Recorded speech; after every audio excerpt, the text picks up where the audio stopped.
panggang banyak dijajakan di sepanjang Jalan Raya Lintas Sumatera, tepatnya di Desa Tebing Gerinting Selatan, Kecamatan Indralaya Selatan, Kabupaten Ogan Ilir. Pembuatannya pun dilakukan di rumah-rumah panggung tepi jalan raya antara Palembang dan Lampung.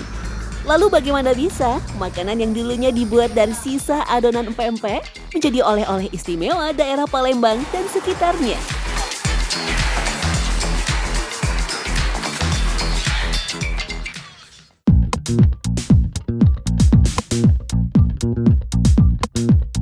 Warga setempat menyebut kemplang bakar dengan kemplang tunu. Tunu berarti dipanggang atau dibakar. Olahan kerupuk dari ikan dicampur tepung tapioka ini menyebar hingga ke wilayah Lampung dan juga Bangka Belitung. Sekitar tahun 1960-an, masyarakat Tebing Gerinting Selatan memang sudah banyak yang memproduksi kemplang bakar. Hal ini berkaitan dengan lokasi pemukiman mereka yang berdekatan dengan sungai di mana sumber daya ikan melimpah.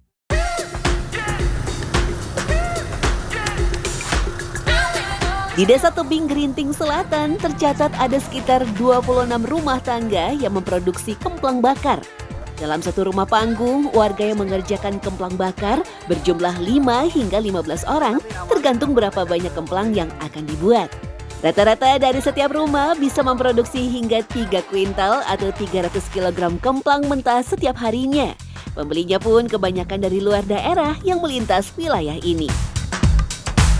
Tadi kan yang datang tadi, nah itu bawa ke Timbang 32, datang saya ada mobilnya lagi, bawa ke Pendopo, ke Lahan, nah itu ke Pagar Alam, Morainim, kan luar kata di situ yang banyak ini. Nama kemplang sebenarnya merujuk pada proses pembuatannya yang dipukul-pukul.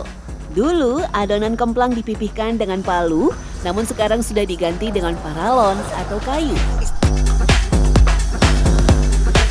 Asal muasal dibuatnya kemplang zaman dulu sebenarnya untuk menghabiskan sisa adonan empek-empek. Tapi sekarang adonannya sengaja dibuat karena permintaan kemplang cukup tinggi. Kemplang panggang di Palembang sudah ada sejak zaman kolonial Belanda ketika para pekerja di perkebunan mengolah sisa nasi yang sudah dingin dengan bumbu-bumbu sederhana. Kemplang ini sendiri kalau dari masa artinya legenda pempek ya, makanan pempek itu dulu memang salah satunya untuk mengawetkan makanan, untuk dibawa bepergian naik perahu.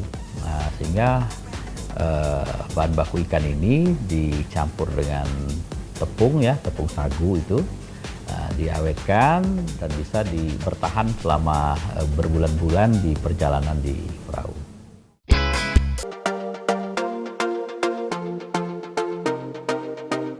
Jenis ikan yang digunakan sebagai bahan baku pembuatan kemplang bakar adalah ikan sarden, lantaran mudah diperoleh dan harganya sangat ekonomis. Selain memungkinkan para produsen membuat kemplang dalam jumlah besar dengan modal yang rendah, sarden juga memberikan rasa gurih yang khas pada kemplang.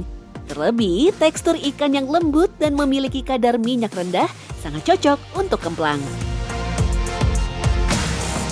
Kalau bikin ikan sarden tidak ada ngamis dia, tidak ada mulak sikok bukan. Dia walaupun lama kita ngukusnya tidak ada ini, tidak jadi satu. Adonan kemplang memang hampir mirip dengan empek-empek. Proses pembuatannya pun hampir mirip dengan empek-empek lenjer. Bedanya, untuk membuat kemplang, adonannya diiris tipis-tipis setelah direbus. Layaknya hendak membuat kerupuk. Setelah itu, kemplang mentah harus dijemur terlebih dahulu agar memberikan hasil akhir yang renyah dan tidak berjamur.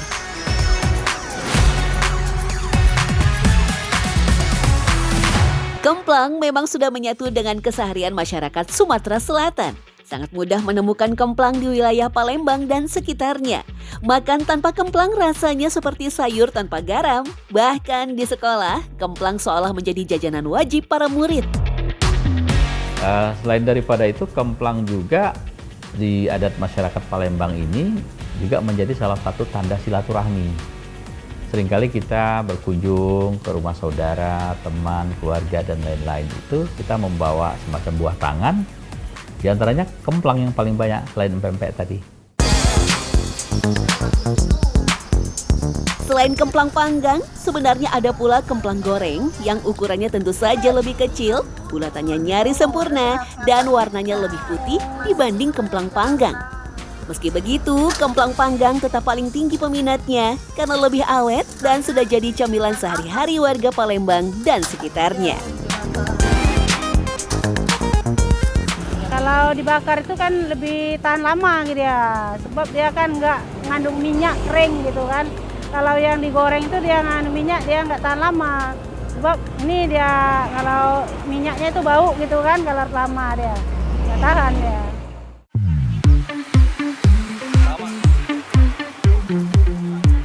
Meski terlihat mudah, proses pemanggangan kemplang sebenarnya membutuhkan ketelitian yang ekstra.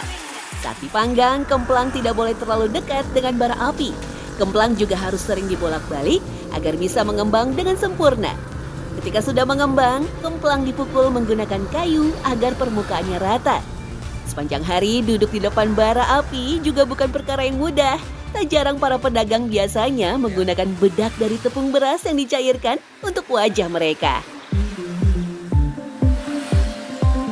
Iya, kalau orang dulu mungkin takut kena ini panas gitu kan, nanti hitam-hitam gitu, kebakar gitu.